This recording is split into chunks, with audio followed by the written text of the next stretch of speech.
Welcome home, where we talk about the transformation from troops and boots to veterans in the civilian world. I'm Andy Weins, joined as always by my good friend and fellow Army compadre, if you will, Dylan. Dylan, what do you want to talk about today? I think we'll talk about a couple things. I think I want to talk about holidays, but I also want to talk about your book. I know you recently released a book, so we can have book conversations and do the shameless plugs. But at some point I think we should centralize our conversation about how we interpret and celebrate and sometimes don't celebrate holidays as veterans.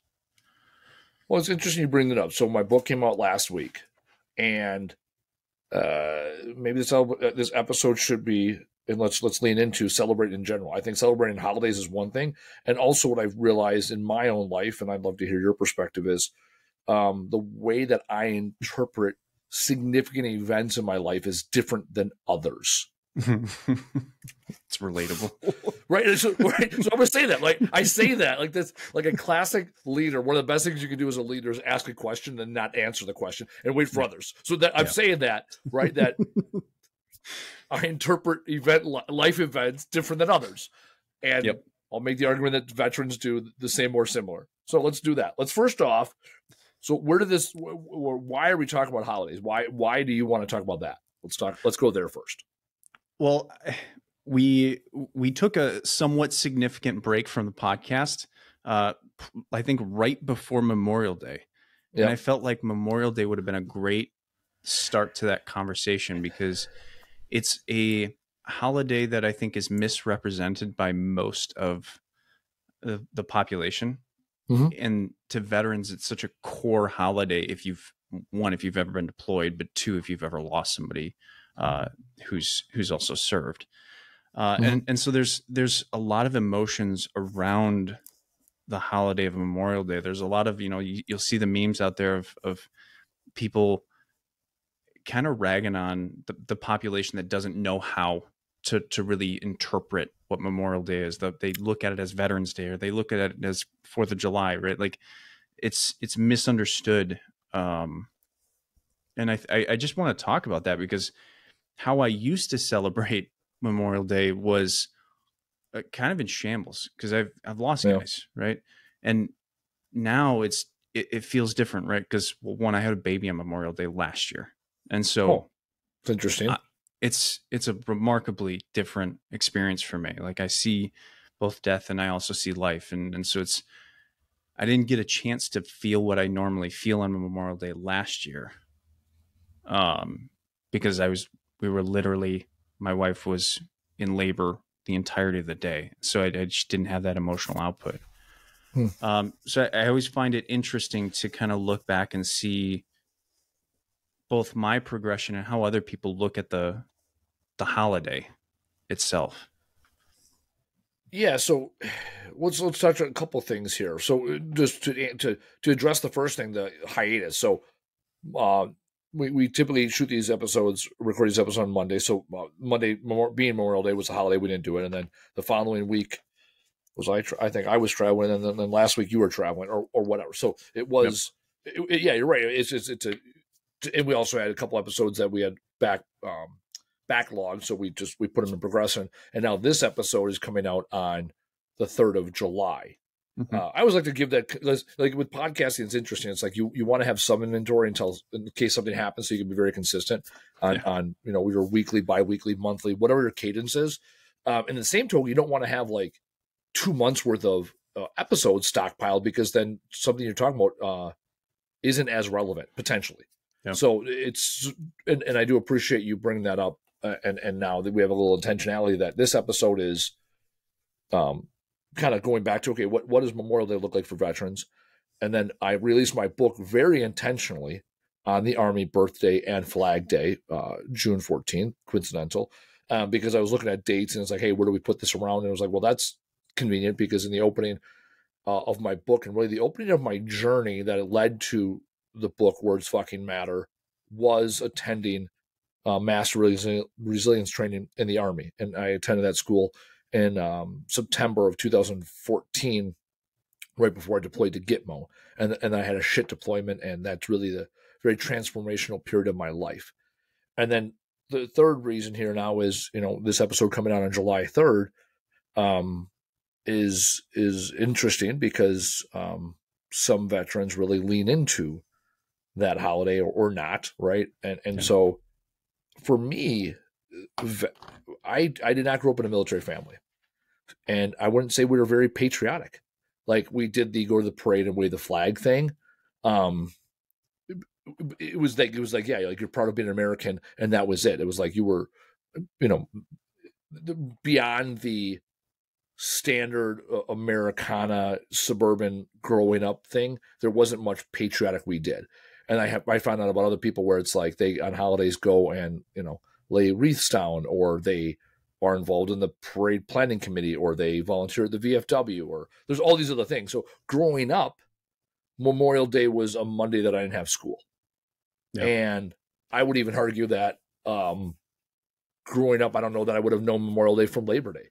And even to this day now, I'm like, for sure, really surprised that most people are like, I don't know, whichever one's in May, is that Labor Day or Memorial Day? And that now, as a veteran, I get twitchy that people don't know the difference. Yeah. Because I understand a lot of people, it's like the bookends of summer. Yeah. There's a lot more to it for me.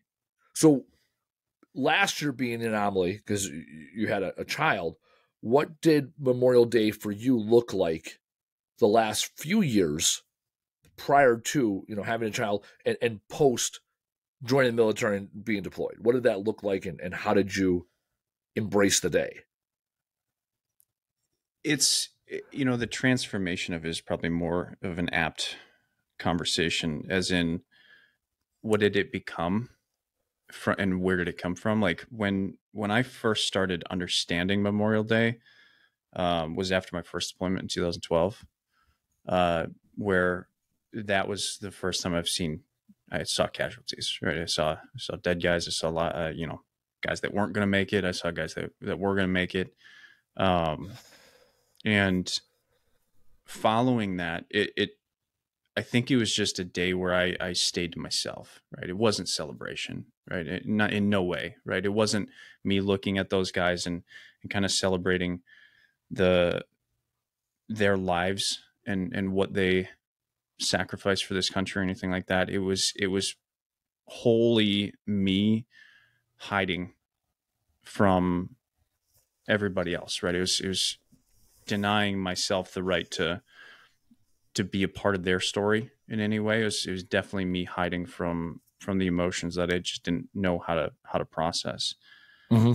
And nowadays, I actually use it as a day of feeling, right? It's a day where I remember them, and I could certainly I talk to people about them, but it's a day where I allow myself to remember them and feel them, and I could really care who sees it, right? Like this past year, right, like about a month ago, I went for a 10-mile ruck march just in the middle of town, right in the middle of Brookfield. I'm walking down Blue Mound, crying, right? I'm feeling it, and just what a ruck march is, just allowing yourself to feel pain, mm-hmm. but at the same time dissociating from it.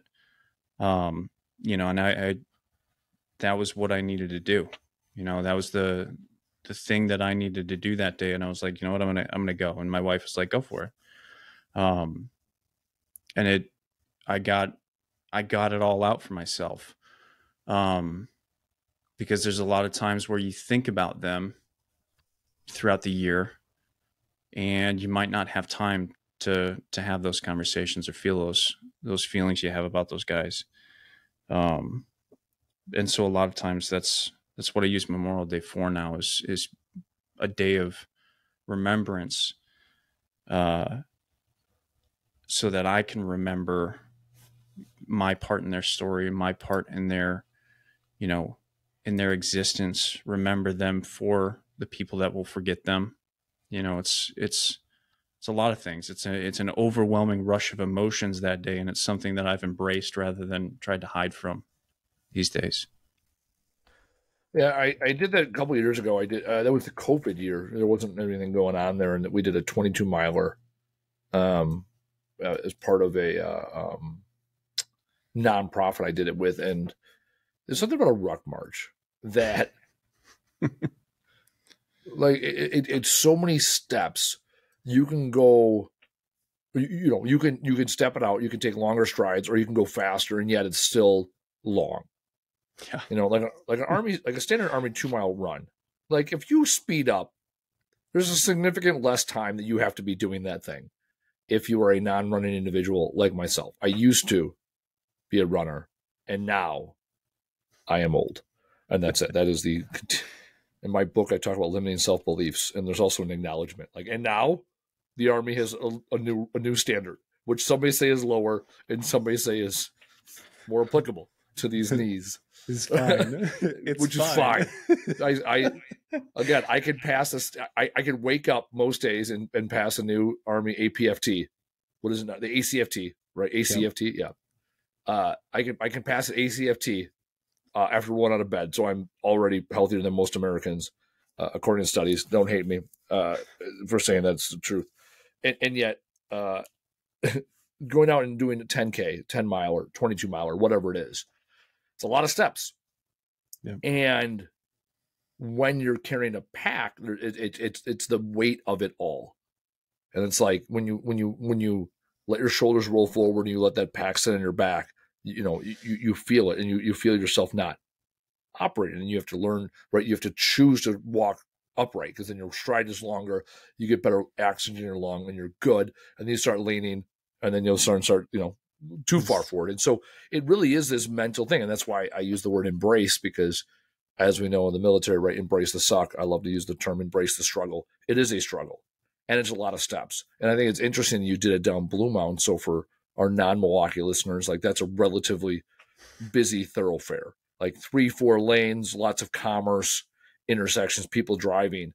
And when I've done it, the 22 miler I did was the same thing. It was down Ryan Road, where there's a lot of people there, and it's weird that you're like, it's almost like a Twilight Zone. It's like you've been down that road before, and yet you're in a whole nother place. You're physically in that spot, and mentally a whole nother world. And so I can imagine that and feel that. And I like a good ruck march. I don't listen to music. I don't do anything, because the whole time I am in my own world. I'm in my own thoughts. And yet there's also the physicality of it. So I don't know if it's a release of dopamine or serotonin or adrenaline or whatever the kick is, because it really feels like you can think and process a hell of a lot more than you sitting on a damn couch. And that's why, when you're in a funk, people tell you, go out and take a walk, right? A 15-minute walk by yourself, no phone. And you'd be amazed what kind of shit you can go through. Now, go do it for 10 miles at a 20-minute mile pace, right? Go step it out for a couple hours. This is not like Super Hua put on 85 pounds in your back. Put a backpack on with 20 pounds in it. Something where the weight feels like nothing at first, and it starts to feel like something at some point. Yeah.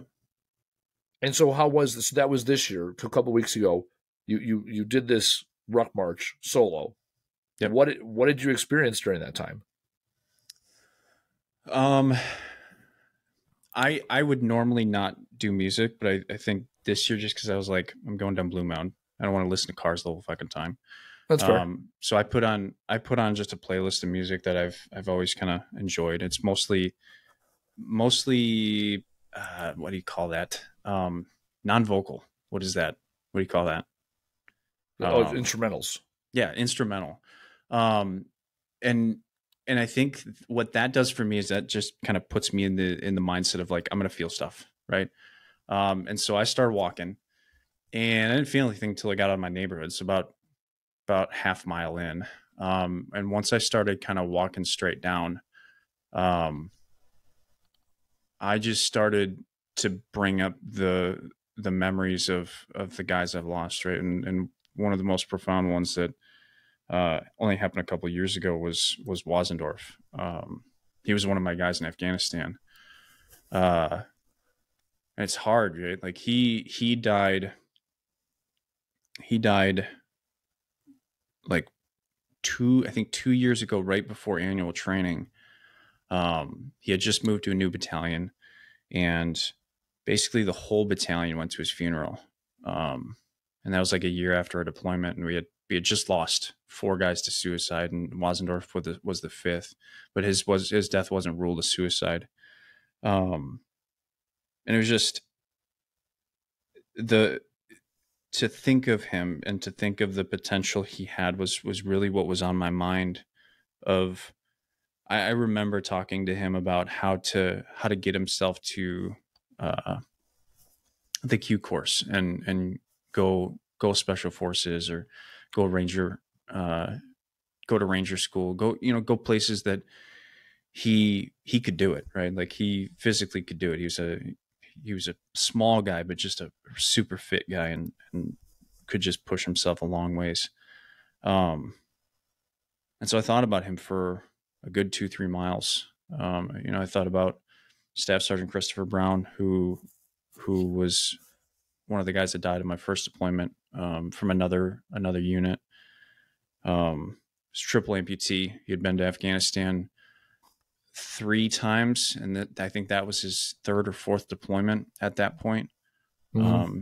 Stepped on an ID and lost 3 limbs, and just barely made it to the base alive, but didn't last long. Just couldn't get him there fast enough. I try to think about each person, just to remind myself of kind of the fragility of life, and the reality that, these guys don't get to enjoy what we get to enjoy every day. And to keep myself on that edge of living, right? Of remembering that we've got to live for them. We've got to share their stories. We got to talk about them. We got to express ourselves and have the ability to remember their stories, so that we can offer, I think, future generations the reality of life and death. Because I think veterans of all people are the closest ones to life and death, of recognizing the reality of it, and not just the, not just the reality, the simple reality of we can die, and, pretty quickly. It's we put ourselves in the place to die, right? Like, if you're in the infantry, if you've ever been in the infantry or done anything combat related, you know what a movement to contact is, right? Well, it's not a movement to go from safe point A to safe point B. It's you're in safety, and you go find the danger, right? That's what a movement to contact is. And that's a harrowing kind of thought when you think, one day as an infantryman, you may have to go find an incredibly dangerous enemy and walk to him. And that makes you think about life in a very different way. And yet you still do it. And yet still, a couple 100,000 guys every year, and girls now, practice moving to contact and recognizing the realities of life and death. And we practice, we talk about, what is it going to feel like to kill? What is it going to feel like to lose a guy, right? Like, those are the conversations you don't have in, the accounting workspace, or the, even the firefighting workplace. You don't have those conversations in the jobs that necessarily have that same risk of death. Like, we have nothing else to talk about sometimes. So we literally just talk about death. And that's really that's really interesting to me. It's always has been, but that's always made me think that we have a bit of knowledge that some people don't, because we allow ourselves to actually talk about it, express it in those places. And sometimes we also need to think about it on our own. And that's what that whole walk was for me. I got most of the emotions out by mile 6 or 7, and everything after that just hurt. But yeah, well, as you were talking, it makes me wonder why that is, and what it comes is, it's no surprise to us. We've come to accept it. I talk about this in my book, about one of the lines from Band of Brothers, and it's like it was Spears. Ted Spears talks about this, and he's like, once you've come to accept death, life is much simpler. And it's like, yeah, like accept the fact that you're already dead, and that goes with some of my favorite sayings. It's like, it's not like you only, you people that are like, oh, you only live once. It's like, no, you only die once. You live every day. Like that's a lot of days, a lot of time. Yeah. It's like, well, enjoy all those breaths. So we lost one of our guys here at work, which is unusual, right? 24 years old, went to bed, didn't wake up in the morning, essentially. Heart stopped working, got him on life support, but for all intents and purposes, never woke up. Non-military, nothing to do with the military whatsoever. They still haven't figured out what happened to him. And we know we had that episode a while back about that. And I really worked through some shit when that happened. And I also felt strangely, significantly more prepared. And over the last, I think it was like this last week, it just kind of hit me all of a sudden, like I'm thinking about him again, because we got a little memorial for him here at the warehouse. And it's like constant microprocessing. And I've thought about this in the past. There's a lot of this stuff with like microdosing, microprocessing, whatever it is. And it's like the more you acknowledge it, it's like you're not going to sit down and have this full on cry all the time. And yet you have to lean into it. Like when you're thinking that or feeling that, or in our case, like we moved his stuff out of his girlfriend's house and moved her a couple of weeks back. It was actually the Friday before Memorial Day weekend we moved. And his boots showed up at our warehouse. Basically, she didn't know what to do with them. And so now they're in our warehouse. And that's what triggered me the other day. I moved his boots. And especially in the military, right, we know how important your boots are. Like, those are your LPCs for some of the younger folks. Those are your leather personnel carriers. And like it's, even the book, The Things They Carried, Tim O'Brien book talks about the importance of the boots you wear. And it was a book on Vietnam. And it's like, well, then you go walk into those boots and how much, and how much symbolism there is within the boots. So anyways, we had Tommy's boots back and it really got me reflecting on it. And when I realized the difference is in the military, we have all these micro conversations or micro moments and like firefighters, the likelihood of them being killed is high. And there's some industries where there's a high death rate. And yet in the military, there's a high probability of dying compared to other jobs. And there's also a high probability of taking life. Mm-hmm. And those are two ends of the spectrum. Yeah. And to your point, even a step further, is when you're infantry, you're going into the kill zone. Your goal, the goal, the end state is to go in and take life. And the burden there is, right? There's that burden that you're accepting the fact that you might take a life, and you're also accepting the fact that you may die or others might die. Yep. And those are not the realities that most people experience. And so you get back to the civilian world, some things might trigger you and other things might not bother you at all. Like me on Memorial Day, it's complete opposite. I did the 22-mile ruck a couple of years ago, and I knew between Iraq, which was I got back in 7, and Gitmo when I left in 14, I struggled on Memorial Day historically because I didn't have anything to do. And then I would sit and I often would blow it off, and be like, oh, well, it's just another day. And it really wasn't. I struggled with it. And then in 16, I started my business, and we started our business on Memorial Day, the soft launch. And there was some no shit like business reasons behind it. It was like, oh, that makes sense. It's a Monday. You do the parade. You let people know you're in town. You wave the flag. You're the veteran, yada, yada. And now for me, Memorial Day and Memorial Day weekend is more of a celebration weekend for me. And I also, my daughter gets out of school typically the Thursday or Friday before Memorial Day. And that's typically the first weekend I have her. Mm-hmm. In like a 6-week period. I get her like a weekend in April, and then I don't see her for like 6 weeks because she lives about 5 hours away. And then I have her for the 2 weeks, right? So the last 6 or 7 years here, like that's been my cadence. It's like, that's the start of my summer. That's the start of my time with my daughter, Penny. And Memorial Day now for me has turned into celebrate the fuck out of every day.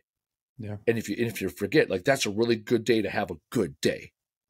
And I think about something I put on Facebook years ago. It was like, so to the effect of like, make their sacrifice, make your life worth their sacrifice.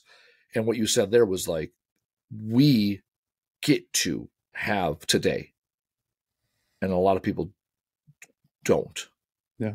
And there's also people that squander today. And, you know, even when I've been in my darkest places, it's like, well, I have today, and tomorrow's also a pretty good possibility. Why would I want to ruin that? And there's times now that I get worked up and twitchy, and I go to places that aren't healthy, and yet I think about, well, what good can I still put on today? What else can I have today because others don't have it, or they don't have the freedom. I'm going to say freedom of mindset, but like the limber mindset, if you will, to be flexible enough to say, okay, what am I going to do today? And it's so it went from avoidance to acceptance, and now acceptance to, okay, what am I going to do about it? And so for me, Memorial Day has turned into a great holiday, and I see it. I see the people on Facebook, they get twitchy. They're like, all right, Memorial Day is for the people that died, and you know, Armed Forces Day, I think is in April, is for those that are serving, and Veterans Day is for those who have served. For me, it's make it a bit as you will, and also accept what other people accept. Like it's I don't like thank you for your service on any day. Mm-hmm. Like that's where I'm at. And on Veterans Day is the one that hits me a little harder. For some reason, I think more about everybody on Veterans Day. Like that one's always hit me a little harder. It has. Interesting. And maybe it's because I talk to people. I think that's actually, now I'm thinking this through. Probably because that's the day that, like, the guys and I that deploy together always hit each other up, and then all the feels come back. And then you think about the guys that aren't texting you. Yeah. And you think about the guys that you lost. And you also think about, often on Veterans Day is the time you find out or get reminded of the guys that you've lost since you got home. Like you forgot, or, you know, our unit was so dispersed. Like you deployed twice, right, with the Wisconsin National Guard. Yep. So both my deployments were with reserve units with people from all over the Midwest. So it's like you didn't have this tight bond. You know, I remember we lost one guy that I was in the reserves with. I hadn't deployed with him, and that hit pretty hard because we were in the reserves together. And so yeah, it's holidays for me are weird. And I've always also with the exception of Thanksgiving, I really don't care about holidays. I never have. Like my sisters and brothers hated it because Christmas morning I would sleep in. So I'm like, the presents will be there when I wake up. They're not going anywhere. There's not a depreciation of value at 10 a.m. versus 7 a.m. That feels really relatable. Though I wasn't like that on Christmas, but like I've never really cared, like certainly like my birthday or any other holiday. Like I don't care. Right. Like it's to me, it's always felt like what you just talked about a few minutes ago. I'm going to celebrate every day the same, right? A lot. Like I have this day, I'm going to enjoy it. I don't need Thanksgiving to remind me to be thankful, right? Yep. I don't need, you know, whatever, you know, Independence Day to remind me that I care about this country and appreciate this country.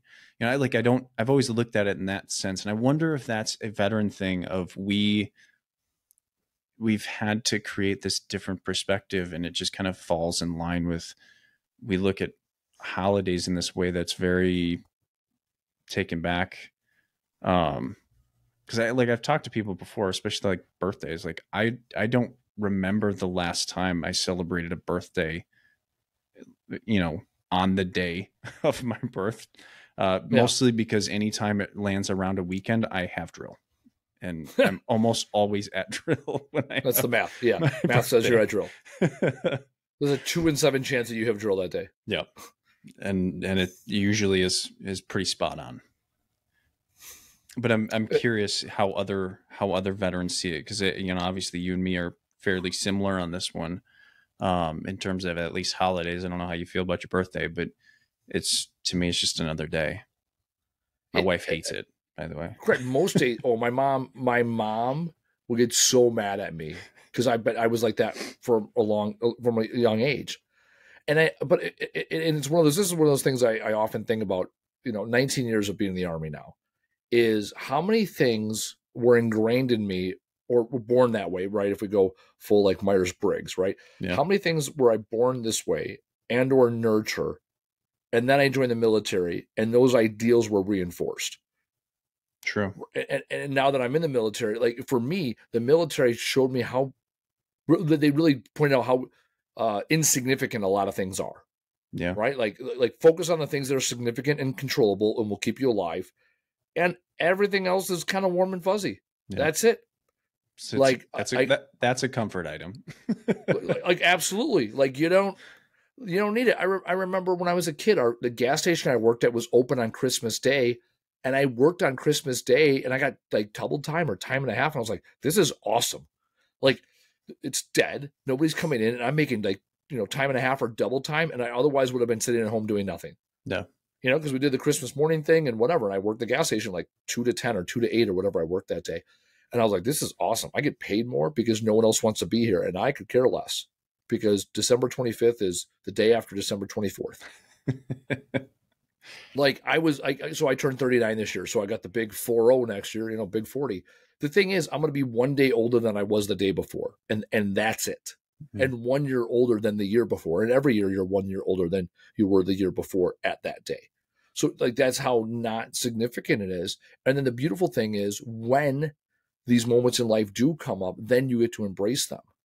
And so when you accomplish something or when you do something, that's when you have the opportunity to celebrate or enjoy it. And I had this conversation with my girlfriend often because she's like, holidays are important and this is important. I'm like, okay, why?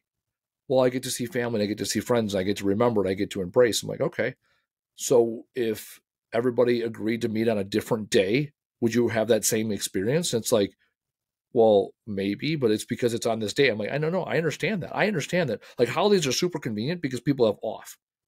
All things being equal, right? Let's say Christmas on a Wednesday and everybody got together on Saturday instead because it was more convenient for the schedule. What's better?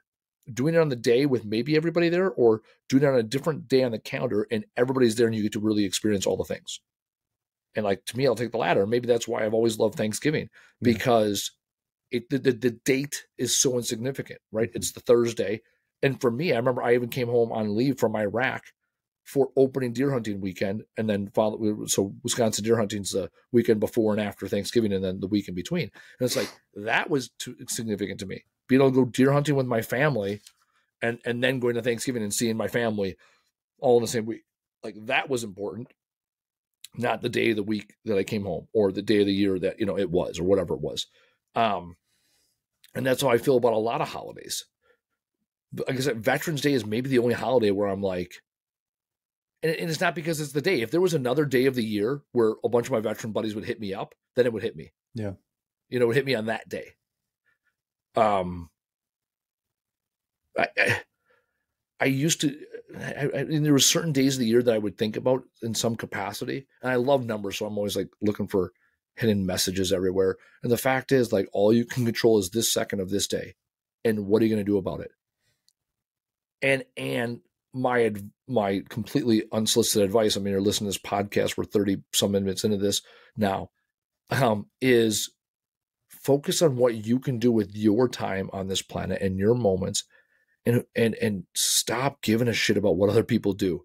Because one thing that bothers the hell out of me is when I see other people that are butthurt with the way that some people celebrate certain things. Yeah. Or even now when people get butthurt about Pride Month or Black History Month, or like, at the end of the day, does it impact you? Right. Like, there's the opposite side of the spectrum, right? Let's talk about holidays and dates that don't apply to me whatsoever. Do I get shitty with people with the way they celebrate them? No, you do you. Actually, hell, we're recording this on Juneteenth. It's June 19th today, yep. Right? Like, if people are going to embrace this day and celebrate this day and use this day to remember a historically good day in American society, awesome. And I've been to Galveston, Texas. I've been to the square where they have the monument that say, yep, this is the spot, right? And I felt a little bit of pride, like, okay, we solved a problem that day. We didn't right the wrongs. It doesn't make everything better, but that was a good day. That day, we as a country won that day. Okay. And if today people are out doing the thing, awesome. Now, to me, I'm like, oh, it's Monday. Actually, someone last week was like, hey, are you going to be off on Monday for observing Juneteenth? And I'm like, and I'm like, no, it's Monday to me, and it's no different than most Mondays. Hell, Memorial Day Monday, I for all intents and purposes, I worked. Yeah, we had a Memorial Day parade, and I was in camo pants and my Camel Crew T-shirt, handing out flyers and flags and celebrating. Hey, call our business if you need junk removal.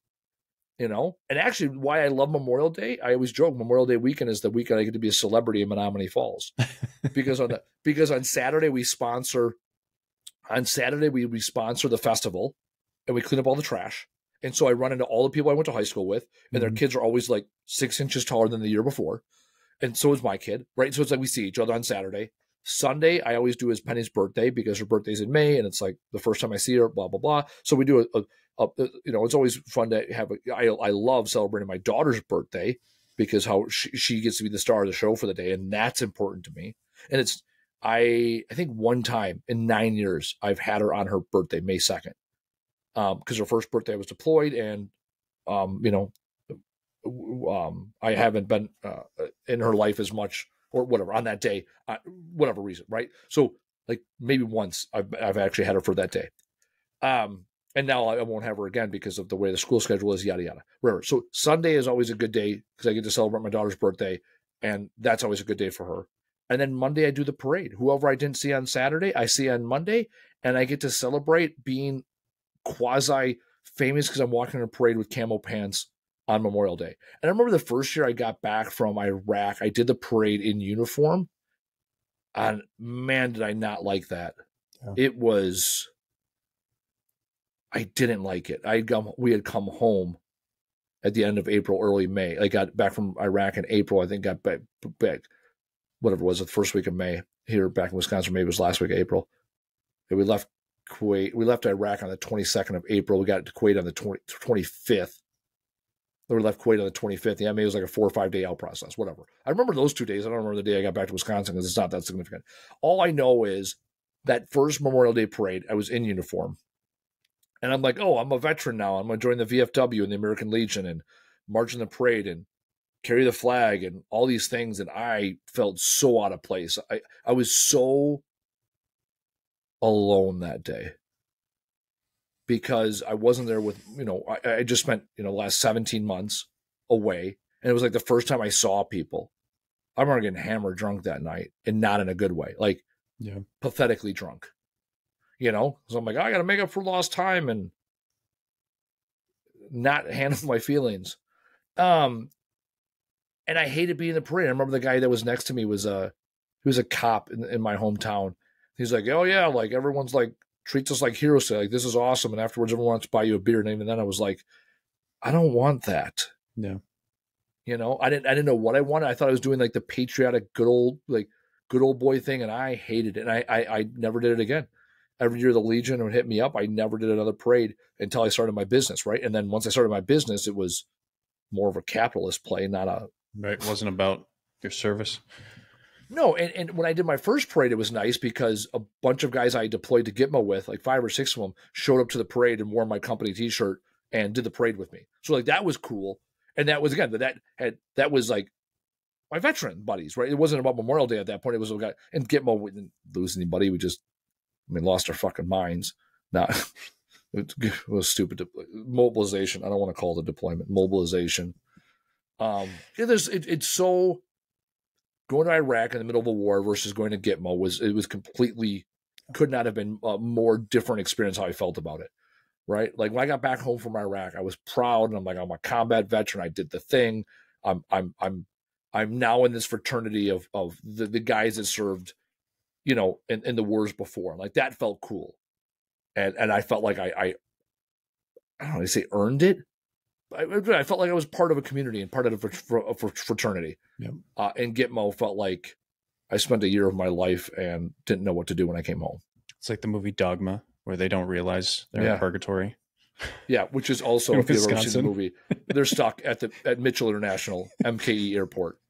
They're like, we got banished to the worst place imaginable. Hell? No. Wisconsin. Milwaukee. Or Wisconsin. Maybe it says Wisconsin. Yeah. And then you see Ben Affleck and Matt Damon sitting in the airport. Although, on a more comical note, I don't know if you knew this, for anybody that ever flies to Milwaukee, and I never fly into Milwaukee, full, right, shameless plug for O'Hare. One of the people hate O'Hare. O'Hare gets shit on. I cannot stand the state of Illinois, and I don't like Chicagoans. I love O'Hare. Not going to lie. Direct flights almost anywhere in the world. It's a good airport. Once you figure out the airport, it's super simple to navigate. Yeah. Very expensive compared to Milwaukee, like to park and things like that. Of all the airports that I fly in and out of, I give a thumbs up to O'Hare. Big fan. Also, I like to fly United, and United has like 900 planes that are there at all times. Mm-hmm. So it's super convenient too. So anyways, there we go. Positive note. However, going back to Mitchell International, MKE, if you ever want to fly into Milwaukee, or more importantly, fly out of Milwaukee after you go through TSA. Do you know where I'm going with this? I think so. Do you know what we have? For anybody that ever flies into Milwaukee, look up after the TSA. You look up because you, at that point after TSA, most people are discombobulated, and Milwaukee has a recombobulation area. So there's a designated, like 2 benches where you can put your boots and belt back on, and it's called the recombobulation area. And that's how Milwaukee is. They're like, oh, let's do something stupid like a recombobulation area in the airport. And someone was like, yeah, that passed the sniff test. That'll work. Yep. Right? Most of the airports would not, like, we know who we are. We're kind of a big city. Not really. Anyway, yeah. Recombobulation area. How did we get on Mitchell? I don't even know how we got on that. Airports. Dogma. Oh, there we go. Dogma. Hell. How did we get on Dogma? What was I talking about? Just I compared Gitmo to Purgatory. Yes. And that's where Dogma is Wisconsin's Purgatory. So that's where we were. There you go. All right. Talking about Gitmo. See, that's the nice thing about doing podcasting with someone you know when there's not a guest. Yep. Is it turns into a conversation among friends. And that's what this is. Like you and I, like it was circle. Like we come full circle. We get back to it. Don't worry. We'll get back to the feels and why veterans don't celebrate shit here eventually, right? Coming up on part 3 of the Welcome Home podcast. Let's talk about celebrations. Well, okay, so even my book. So here's the deal. So my book came out. We told you from the top of the hour that we're going to have shameless plugs today. So there's no shame there. So the book I wrote called Words Fucking Matter, Retrain Your Brain to Use Language That Serves You, available on Amazon. No big deal. Leave a review. On the Monday, so it was last Monday 11th, or the 12th. The book was done. It was sent into Amazon for final, press the button and print, all the final, right? And I had a conversation with the developmental team. So it's like editor and whatever. It's a whole team, but I have one project manager lady. And she's like, oh my God, how does it feel to be a published author? And I was like, whatever. She's like, what do you mean, whatever? I'm like, same as yesterday. Yeah, it's like the same. It's like I put 18 months into this thing. And for me, at least, it's like, well, the book will never be done. If I open it right now, I will start changing things up. It's like, even the book is a snapshot in time. Here's 150 pages of words that I put together in sentences that I believe to be are true. And I'm willing to throw it out against the world to be scrutinized for the rest of my life. Mm-hmm. So is it a good day? Well, man, shit, every day is a good day. And then the day that it released, it was like, well, the book is written, the posts are made, it's on Amazon, people can buy it. Well, here we are. Now let's see what happens. And it's not like, well, let's say I want to say, okay, I want to sell 1,000 books, right? Am I any different between 999 or 1,000? No. What is interesting and different to me is the people that have reached out to me in text messages and emails and said, hey, I read it and this is what stood out. I've probably got 12, 15 messages or had maybe even more, maybe 15, 20 phone calls, between phone calls, text messages, and emails from people that I know really well to people I don't know well at all.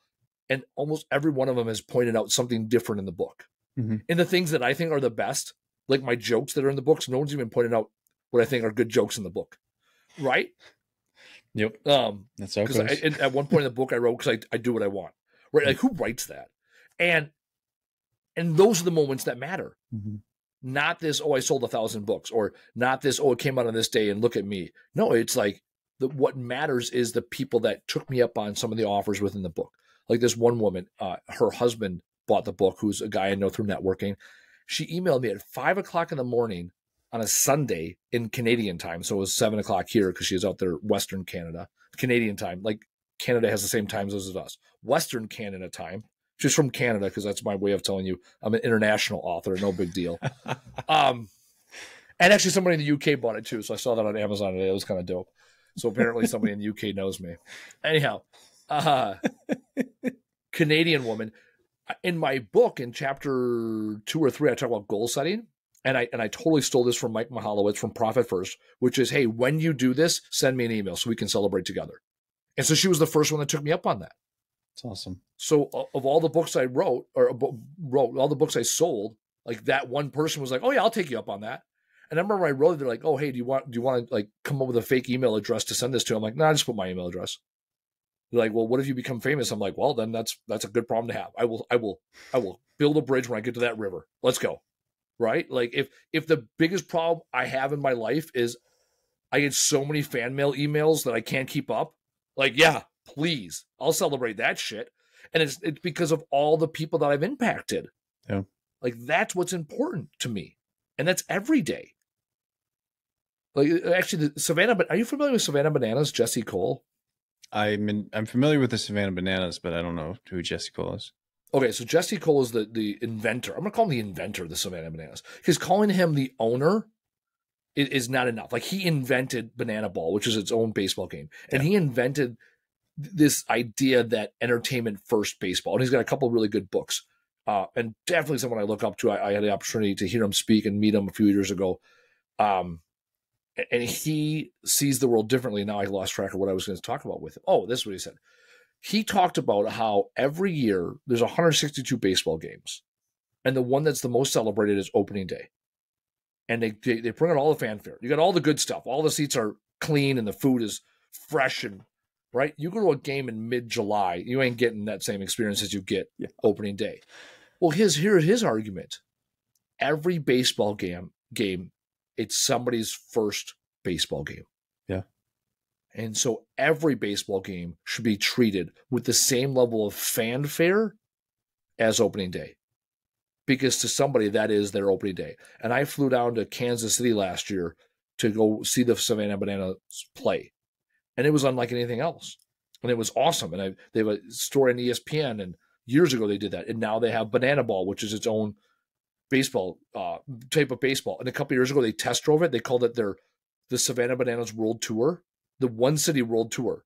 And they went to Birmingham, Alabama, and played 3 baseball games and called it a World Tour because they could, right? And they celebrated all those 3 games. And now they're on like a no shit real tour. And his goal was to play, but was to play a game in Fenway Park in 5 years. And I was like, this guy will be there in less than 5. Yeah. And we'll see. Maybe he will. The point is, he celebrated every single baseball game like it was the most important thing in the world. And the fact is, that game was the most important. And tomorrow's game will be the most important tomorrow. It drives home a point I heard one time at a wedding, and it stuck with me.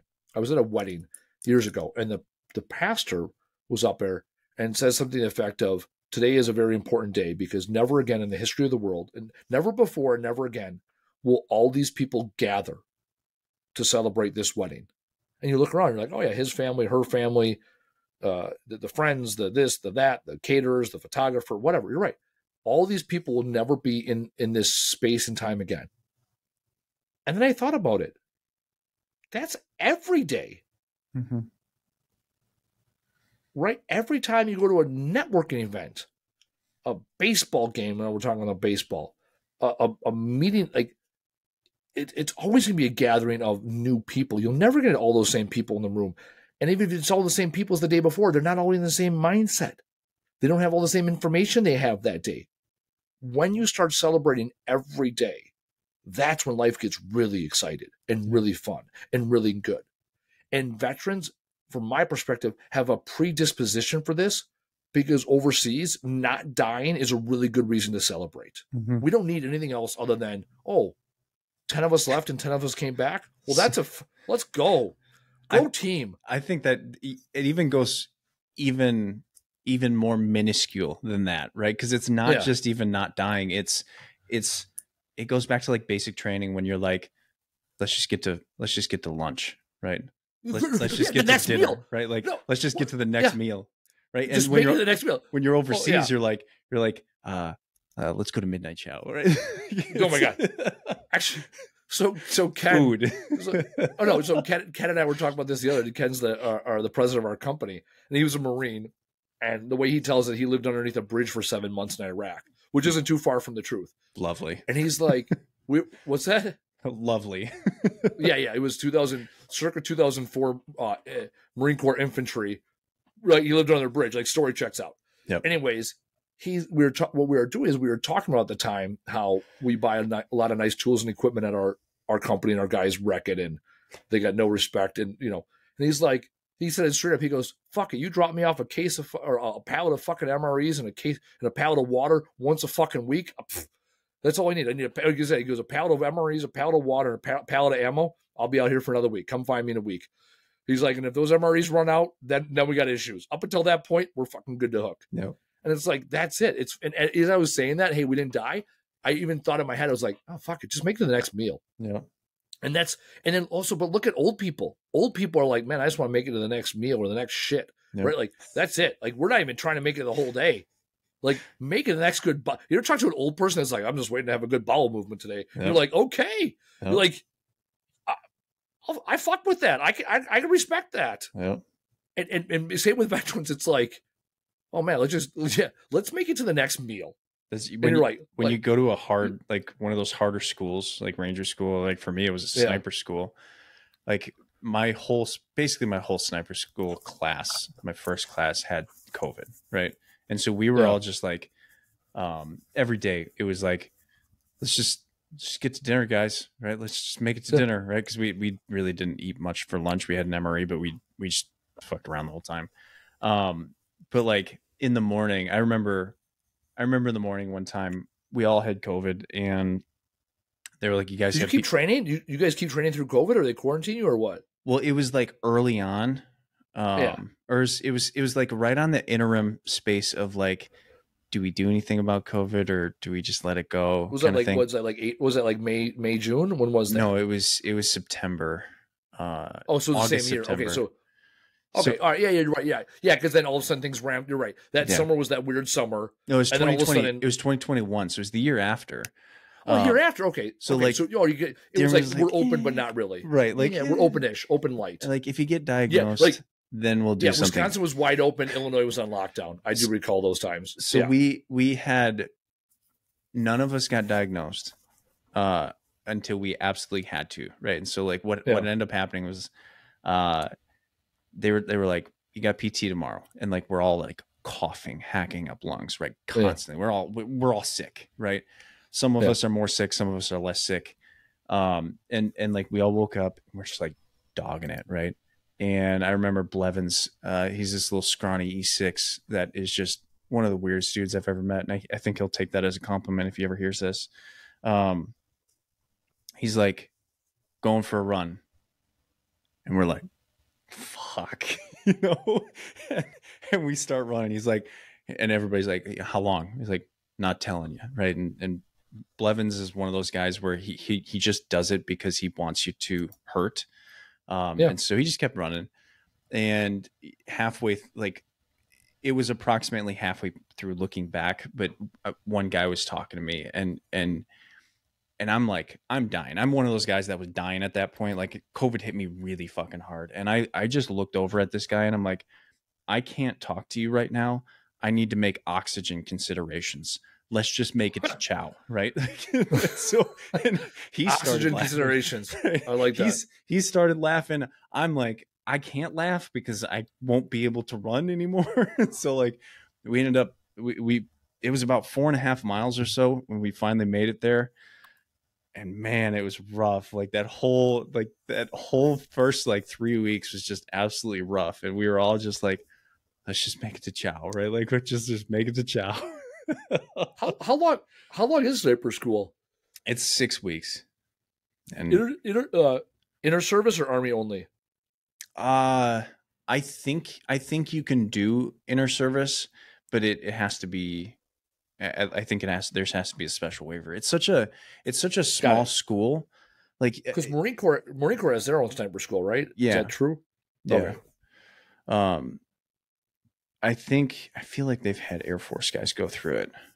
Okay. But I can't say that for sure. It's just such a small school. Like they only do 5 classes a year. At least this is the National Guard side in Arkansas. Yeah. They only do 5 classes a year of like 30 guys, right? So you're only pushing out 150 guys a year. Got it. So it's mostly Army and mostly Guard. You know, that's even now in this world. It's like when I'm struggling at life for the day. I'm remodeling my house, and I remember yesterday I was remodeling, and all of a sudden I was like, man, I just want to eat. And it was like 2:00. We ate. We broke for lunch, and then all of a sudden it was like 6:00, and I'm working with my dad. I used to flip houses, and I was a remodeler for years with my dad. And I'm a really good number 2 carpenter. I can do all the man. I've been doing bitch work for like 20 years carpentry, so I can run lumber. I can do all the less technical when it comes to like finished carpentry, whatever. And yesterday was like 6:00, and I was like, I could be done today. And my dad looks at me and goes, whatever we get done today, we don't have to do tomorrow. And I was like, all right. And for the next 2.5 hours, from about 6:00 to 8:00, we got more done than we got from 10:00 to 6:00. And the whole time, to that point, like when we were putting trim in, and trim it's not physically demanding. It's just you run, you measure it, you put it on the saw, you cut it, you go to put it in, and of course it's an 1/8 of an inch long, and you're like, I got to go back and cut it, and you have to cut one before you cut the other because you got to butt the ends up, and then you got to cut the pieces in between the vents, and it takes you as long to move all the tools as it does, and then you're also dealing with the lumber, and now the house, like the floors are done and the walls are painted, and so now we can't just like go both. We're trying to shop now. We're like whatever, and the whole time I'm like, all right, just like one more board. All right. And then it was one more room. And it was like, all right, once this side of the house is done, like, and I keep looking at the lumber pile, like, all right, we're going to run out. I knew this. I was like, we're going to run out of lumber before the trim is done. And we knew that because we repurposed some trims that was door trim, blah, blah, blah. And then at that point, I'm like, now I'm so hungry. I'm going to keep like my hunger is my motivation to go faster. So at that point, I'm like, okay, the faster I go, the sooner we run out of lumber, the sooner I can eat. Let's go. We have right. So my dad is just like, oh my God. And for an hour there, my dad and I didn't talk to each other unless it was like, nip this one off, restaple this one. Oh, the wall's a little bowed. Yep. We're going to have to put a little filler there. That was it. And then at the end of about 2 hours, I looked at him and he goes, all right, we're out of lumber. And I looked at him. I was like, that's the fastest you and I have moved in a long time. He goes, got to get it done. I was like, I know. He goes, no time to talk. I go, oh, I noticed. He goes, plus, I had nothing nice to say. I go, oh, same. I just like, I was so, and I was like, I'm hungry and tired. He goes, imagine being 67. I was like, that's a fair bet. Like my dad's 67 years old. And the difference is he does this every day still. So he, like my mom, I got a sliver earlier today. I pulled it out. And I go, yeah, that's what I get for having soft hands. And she's like, well, would you rather have calloused hands? I'm like, it actually wasn't my mom. It was my girlfriend Carolyn. I'm back with Carolyn. Side note. Anyway, she was there. She's like, would you rather have calloused hands? I go, doing this work? Absolutely, I'd rather have calloused hands. Because when I was a real man in the Army and or a carpenter, I had calloused hands. Now I sit around and do podcasts all day. And use fucking what do you call it? Aloe vera after little sunburns. Right? That's where I'm at in my life now. That 10-mile ruck, right? To put this into perspective, 10-mile ruck 6 months after surgery on my ACL, right? So I haven't done a whole lot of movement. I did one 4-mile ruck like a month or two before that, but obviously that's not that much. No. I wore different boots than I normally do. Yeah, I had blisters, like massive blisters on the bottom, on the balls of my feet, right? Like both feet. And it was brutal because then I went to Colorado the next week and went hiking in the mountains. And so it was just a lovely time. And I remember my wife looking at them and being like, are you okay? And I'm like, I wish I didn't have such pansy ass feet right now. She now understands my humor, but at the beginning of our relationship, she just didn't understand my sarcasm towards my own body and how much I could actually punish it. Oh yeah. But now she gets it. So also full, like if you watch Part of the Interruption, at the end they do alibis and mistakes. Well, we call them alibis. They call them like errors and mistakes. We'll call them alibis because it's a much more military term. So full alibi, when I talked about it a couple of years ago when I did that 22-mile ruck, full alibi, that was soft shoes. Not boots, full soft shoes. Yeah. I had like 35-pound pack, soft shoes. Yeah. Cannot stress that enough. I had that conversation recently with somebody. They're like, yeah, because I was like, oh, I wore soft shoes, yada yada. Oh, because I went with my daughter. We did Mount Rushmore. I was talking to a guy on a walk, and it was a 10K, so 6 miles. And I was with my daughter, who's 9. And let me tell you something. She was over it before we got to the start line. Legitimately. That's because we had a park. It was at Crazy Horse. Yeah. So we went to Mount Rushmore, and twice a year they let you climb Crazy Horse. And this was one of the 2 times. And of course, me being dad of the year knew this. No. I found out in Sioux Falls from a random couple at the zoo. They're like, "Oh, are you climbing Crazy Horse on Saturday?" I'm like, "No, I don't think you could." They're like, "Oh yeah, no, this is like one of 2 weekends you can do it." Fine. Whatever. So climb Crazy Horse. My daughter was over it before the start line, hated it, took her horseback riding, and was dad of the year by the end of the day. Got the W. Right, that's all that matters. Got the W.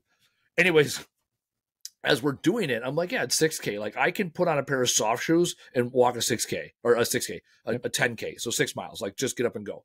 And I got talking to this guy as we were walking, and I was like, yeah, I normally ruck, da da da. And then he's like, oh, how is that different? I'm like, well, you wear a pack and boots. And he goes, oh, and he like kind of looked at me. I was like, trust me, wearing boots is a significant difference. Mm-hmm.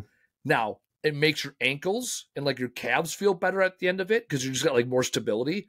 But your toes and your heels, that's horrible. It's sad, yep. sad state of affairs. Yep. And again, and like doing a 10 miler.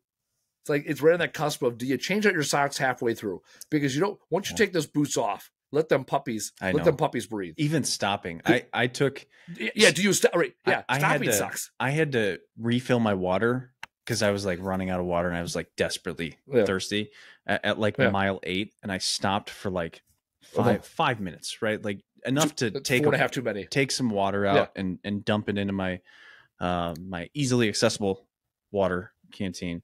And I just like, I put my pack back on. I took one step and I was like, I fucked up, right? Like I shouldn't have allowed myself to stop. Like this is horrible, right? And like the last 2 miles was absolutely tragic, right? Like I knew I had blisters on my feet. Everything hurt. My ankles hurt. My knees hurt. My back hurt. I'm like, oh man. It's so stupid how you put the pack on and you're like, once it's on, you're like, I'm good. Yep. I'm gonna cinch it. Like I'm gonna cinch it down to a point of circulation loss in my arms. That's fine. I don't need my arms to do 10 miles. We're right. This is a leg only exercise. Yeah. And then you're right. You take it off, you put it back on, and somehow it weighs twice as much. Yeah. And the spots that were hot are cold. The spots that were cold are now hot. It just doesn't like you're just like doesn't feel like I can dissociate from that anymore. Like, well, what am I doing? No, after the 6 miler in my soft shoes, I took my daughter horseback riding. I will go back running 6 miles before I go an hour on a damn horse because I hurt my bony ass. Also, when you go horseback riding, this is for any parents out there or travelers. When you go horseback riding out in the Black Hills, you go up and down things. And when you ain't used to going up and down things, and you're a 225-pound man on a horse that ain't sure of himself, your ass, your abs, your calves, you're trying to keep it. And then my daughter's just like prancing around because she horseback rides all the time, and I'm holding on for dear life. I did the thing. I'd have been happier walking it. It's scary. Horses are. I think we're getting way off track now, but I think it's fun. We are way off track. I think I was probably 12. I went horseback riding. So I grew up horseback riding. And we were 12, or I was 12 down in Missouri. We went for a trail ride, and my horse Kahlua, who's now like, is basically the same age as me. She's old. She's like 30, 33, somewhere around there. Sidestepped because she saw a deer like 50 yards away. Sidestepped. I fell down into a ground bee's nest and got absolutely swarmed by ground bees My mom came over, hugged me, and they wouldn't touch her. They kept biting me and stinging me. I ended up having to run like two miles or so back to the camp and go inside. I jumped into the lake, still didn't work. Ran into the jumping in the lake. I was gonna say jumping in the lake, worst thing because they'll just swarm above you. Yeah, so I jumped in the lake, still didn't work. I ran into the house and finally ended up getting away from them. But since then, I've never really gotten back on that horse. I've gotten on a couple times. It's just not something like I don't enjoy it, and because mostly it hurts. Got it. I don't have a bike for it anymore. No, actually, so random story. So I love all the garbage, like 30 facts you didn't know, or like even the like 20 facts you don't want to know. I read those at night before I go to bed, and that's always a good choice. Anyhow, the thing with ground bees or bees in general, I think I picked this up from Rogan, is you run into the wind. That is how you stop bees. If you can run into the wind, you can outrun them for like most people, humans can outrun them after a quarter mile, they'll go away. So a quarter mile is not, that's 2 minutes. Yeah. 2 minutes of running into the wind and you'll lose them. That's the key. Because when you jump in water, they just swarm above you because you don't go that far in water. Yeah. And they can follow you.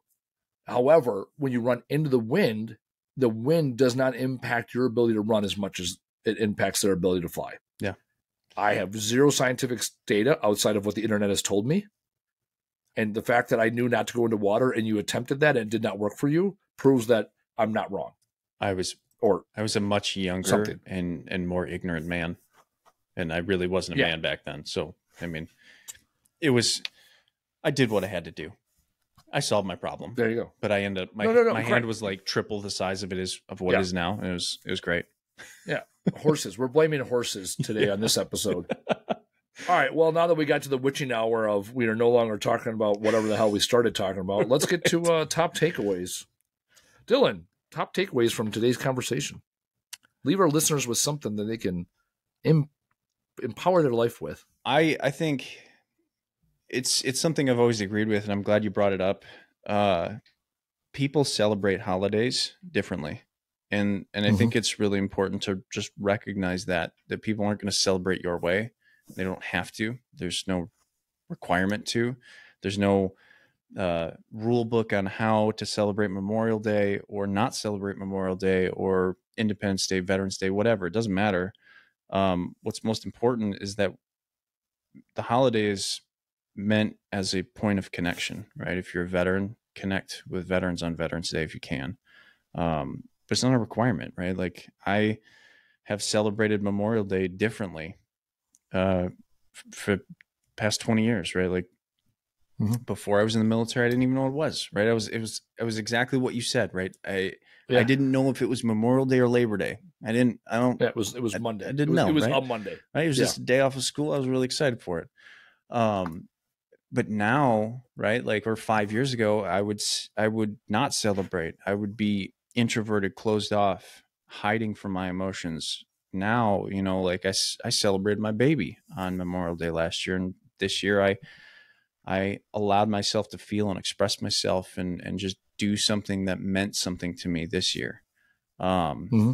Do what you need to do, right? And the ability to recognize what helps you and supports you through that moment and allows you to connect with whatever it is you're trying to connect with. That's how you celebrate a holiday, right? It's not based on someone else's opinion of that holiday. It's how you want to.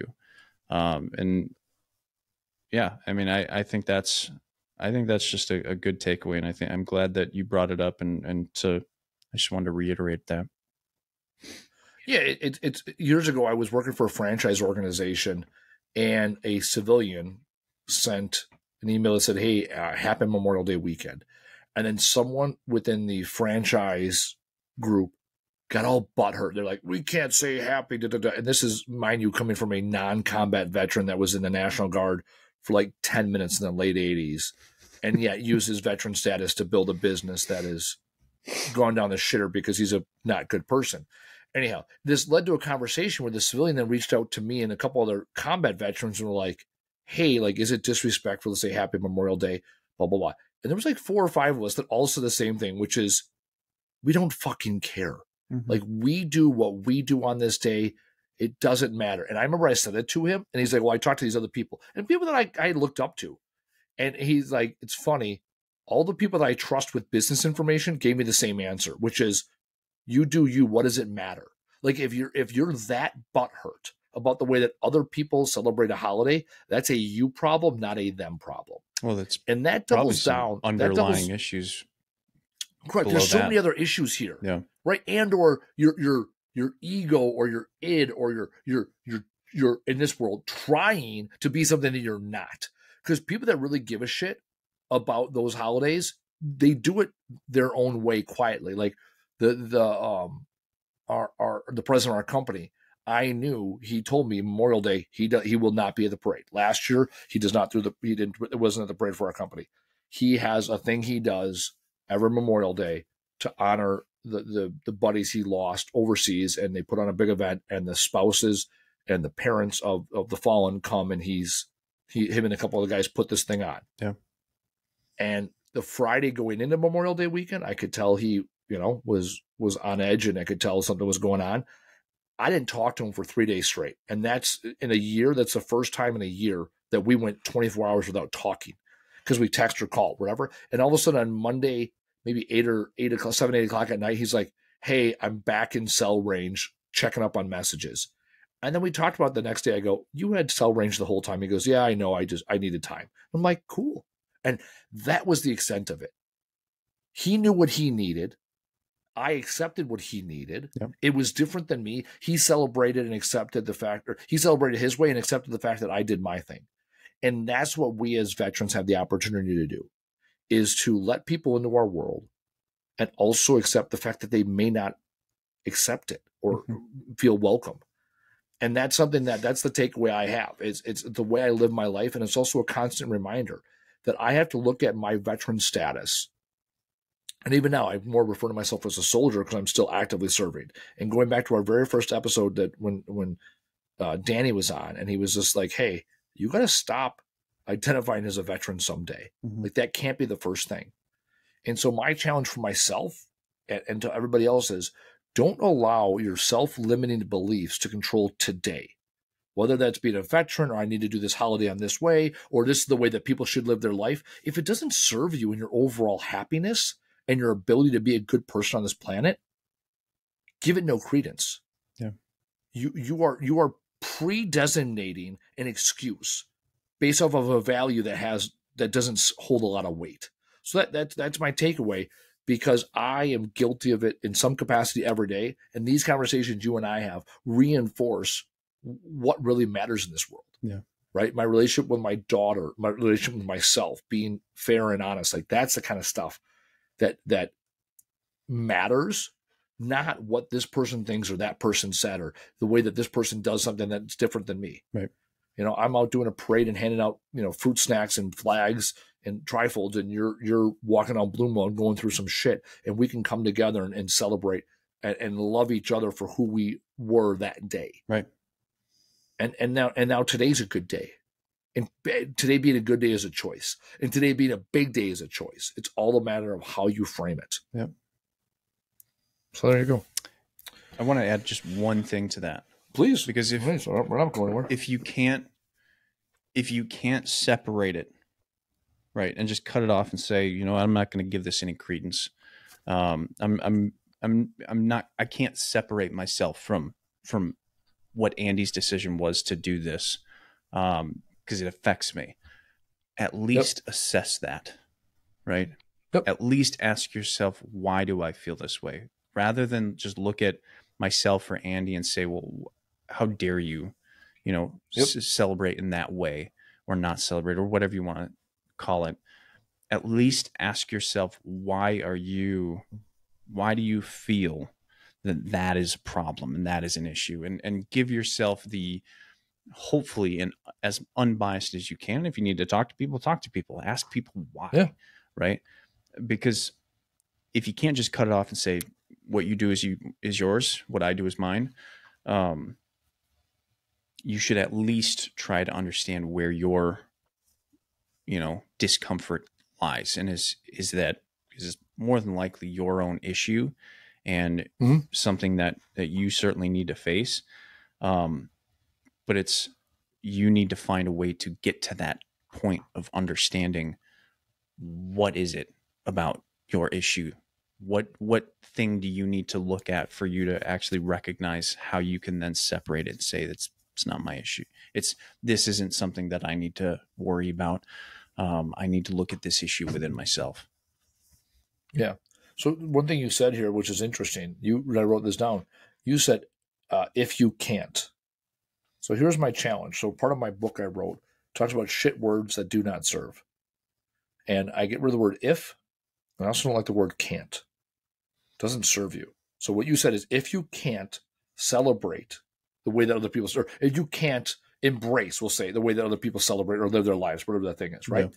So let's replace the word if with the word when, and replace the word can't with the word choose. If you choose to not accept other people, that's your choice. What is rooted in that choice? Because if you can't is a victim statement. And if you choose not to embrace other people, why should they care? What does it matter? There's all these people in this world that think that their perspective, their ego, their id is more important than the person next to them. No. So there's 8 billion people on this planet. There's only one person you can control, and that's you. And so that, again, this is why I wrote the book, because it's that type of language that people tell themselves. Well, I can't accept this. Well, what can you choose to do instead? Well, nothing. Okay, sounds like a lot of wasted energy getting upset with somebody that isn't listening to you otherwise. Yeah. Right? Or maybe you can ask them, like with you can be like, hey, Andy, why is it you don't celebrate the fallen, and why is you go to the parade? Well, this is why. Right? Because I'm choosing, right, to drive drive my business, because that's the day. Right? I'm choosing to do that because that's important to me, because that allows me to hire more veterans. That allows me to have a greater impact on society. And then you'll start to get some depth when you choose to start asking questions versus having limiting self-beliefs that may not serve you. If it serves you, if you want to be angry and upset or a bigot, hey, that's on you. Chances are I'm not going to listen to your sob story, because that's not interesting to me. That doesn't serve me. Being a victim is easy. Being a victor is simple. It's a choice. Yeah. I think it also, to go along with the idea of,